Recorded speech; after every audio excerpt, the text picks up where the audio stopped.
हाज़रीन ऐं नाज़रीन, drama serial पंहिंजा वेरी जी अॼु बहितरीन अपडेट्स आहिनि जेको तव्हां सां शेयर कंदासीं।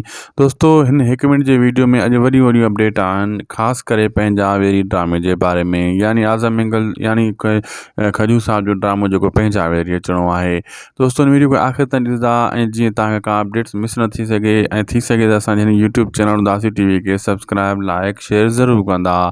दोस्तो, ॻाल्हि आहे पंहिंजा वेरी ड्रामे जे बारे में। पंहिंजा वेरी ड्रामे जी काफ़ी अपडेट्स मां तव्हांखे ॾेई चुको आहियां, वरी बि तव्हां खां पुछां थो, तव्हां पंहिंजा वेरी ड्रामे जी कहिड़े क़िस्म जी कहाणी चाहियो था? तव्हांजी राय छा आहे? त छा साॻी कहाणी हुजे, ज़ुल्म, ॾुख, तबाही, वॾेरनि जो ॾाढ, अहिड़े क़िस्म जी कहाणी हुजे? इहा कहाणी त हज़ारनि सालनि खां वठी ॿुधंदा था अचूं, ड्रामनि फिल्मनि में ॾिसंदा था अचूं। अॼुकल्ह जे हिसाब सां तव्हांजो छा ख़्यालु आहे? पंहिंजा वेरी ड्रामे जी कहाणी कहिड़े क़िस्म जी हुजणु खपे, कीअं हुजे? तव्हांजी छा राय आहे? तव्हां पंहिंजी जेका राय आहे उहा कमेंट सेक्शन में लिखो।